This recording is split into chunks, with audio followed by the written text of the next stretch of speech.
Bonjour, je suis Jean-Marie Mondésir, je suis un fonctionnaire au gouvernement fédéral depuis 2000. Je travaille au ministère des Travaux publics. Je suis affecté au bureau de la traduction.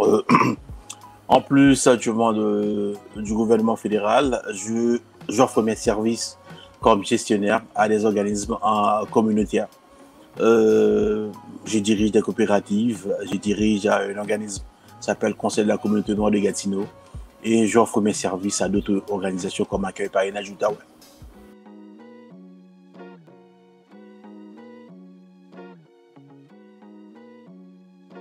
Mais évidemment, il faut dire qu'en tant que fonctionnaire, ça m'a beaucoup affecté à titre personnel parce que, étant donné qu'après le travail, je suis un gars qui aime, je dirais bien, rencontrer les gens.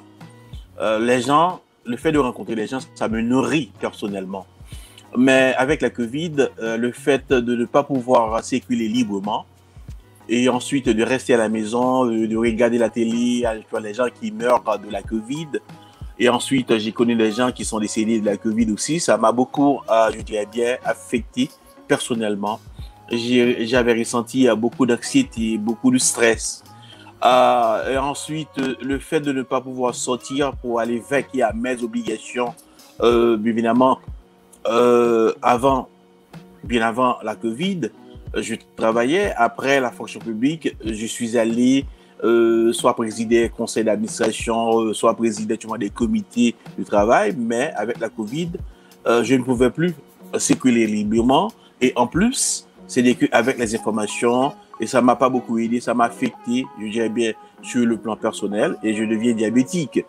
Bien évidemment, en gros, c'est ça. Mais il faut dire, d'une part, la Covid, de manière générale, ça a contribué à l'environnement.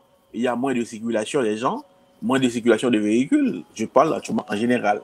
Mais comme je vous dis à titre personnel, j'ai été affecté en tant que professionnel, pour ainsi dire. En tant que professionnel, je ne pouvais pas circuler. Je pouvais pas vaquer à mes obligations personnelles et professionnelles. Voilà, c'est ça. Et j'ai eu actuellement de l'anxiété, comme tout autre monde.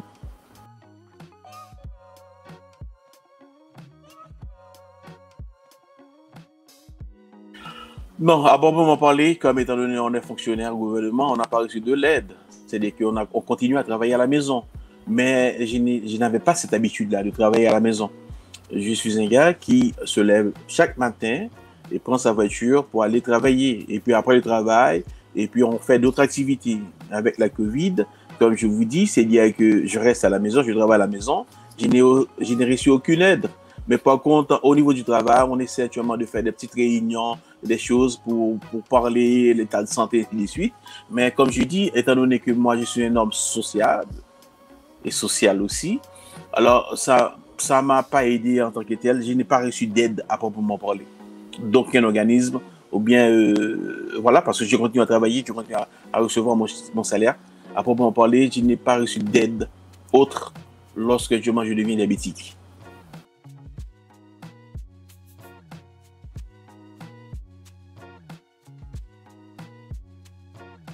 Bien évidemment, et oui, avec la Covid, on est obligé de travailler en ligne, de travailler à distance et de faire des réunions par l'intermédiaire de Teamworks, des Zoom, et ainsi de suite. Mais comme je dis, c'est vraiment fatigant. C'est vraiment fatigant de rester figé devant un écran. Il n'y avait pas d'interaction sociale. Et moi, j'aime pas tout à fait ça. Mais qu'on le veuille ou non, on doit s'y adapter. Avec le temps, j'ai fini par m'adapter parce que j'avais des responsabilités et je devais actuellement respecter mes engagements, mes obligations. Et j'ai dû m'adapter avec la question de Teams. Je travaille à distance. Teams, actuellement, permet de communiquer avec les collègues. Et puis Zoom pour les réunions des organismes, des comités que je préside en dehors de mon emploi à la fonction publique fédérale. On a dû s'adapter, on n'a pas le choix. Il faut s'adapter au changement si on veut survivre.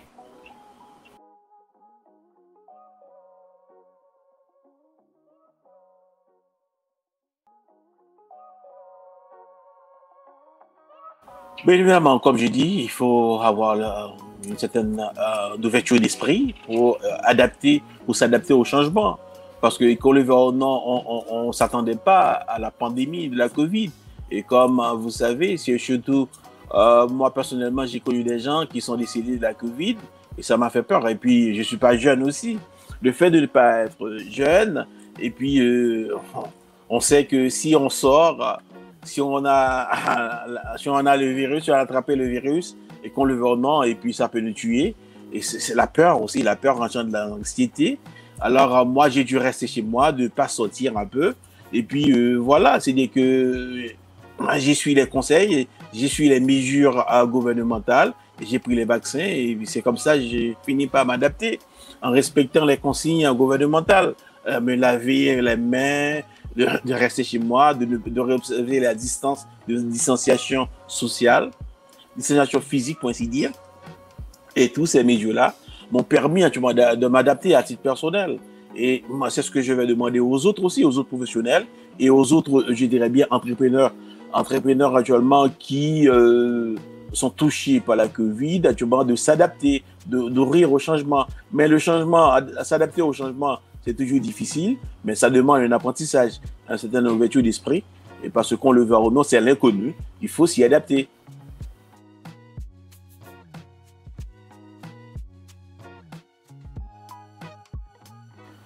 Bon, bien évidemment, c'est dit qu'on a eu notre leçon. C'est dit qu'on sait pertinemment que il y a la pandémie. Bon, évidemment, c'est pas encore terminé avec la pandémie, mais il y a des différentes variantes.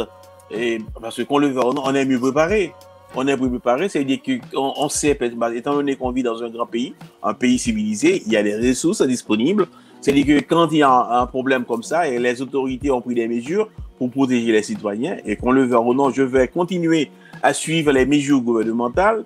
C'est-à-dire que, en plus, mais il faut voir l'avenir de manière positive, parce que qu'on le veut ou non, il faut aller vers l'avant. Mais évidemment, c'est-à-dire que c'est ceux et celles qui n'ont pas eu la chance, je dirais bien, de surmonter la Covid, je vais leur dire actuellement de demander conseil, de demander de voir un psychologue ou bien de participer à des groupes de discussion pour pouvoir échanger des pratiques. Et sinon, comme je dis, avancer vers, on doit avancer vers le positif. Parce qu'on ne peut pas régresser, on peut pas. Il faut laisser actuellement la Covid en arrière de nous, même si on sait que ça existe toujours. Mais avec le temps, je crois que la Covid, ça va constituer comme une grippe, comme une grippe que, comme je dis, après chaque hiver, on a des grippes, on va considérer ça. C'est-à-dire que ça va faire partie de nous. Alors qu'on le veut ou non, c'est à nous de s'y adapter et puis de voir l'avenir de manière positive. C'est ce que je pense. C'est-à-dire que je demande à tous les gens de se faire vacciner, de se laver les mains, de respecter la distanciation physique.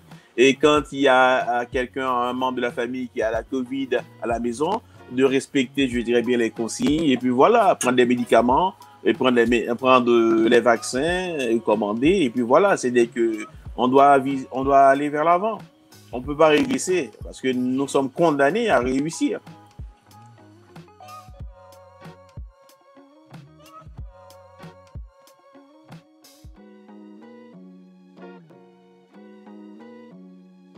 Dans le Eh bien, contexte de il la faut Covid. dire résilience du point de vue psychologique, c'est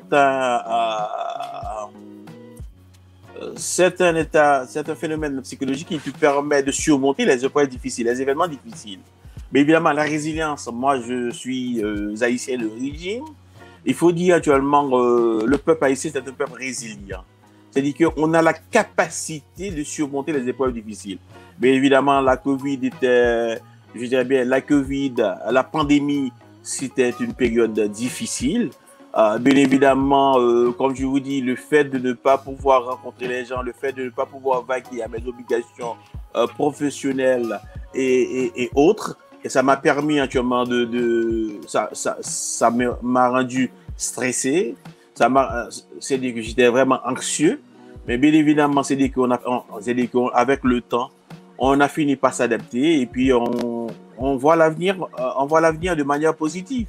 Et c'est une manière à nous, je dirais bien, de surmonter ces épreuves difficiles. Et c'est ça la résilience. Parce qu'il n'y a pas la dépression. Il n'y a pas la dépression. Et puis on arrive à surmonter ces épreuves-là. Et puis voilà. on va continuer à travailler de manière à pouvoir améliorer nos conditions de vie. C'est ce que je peux vous dire.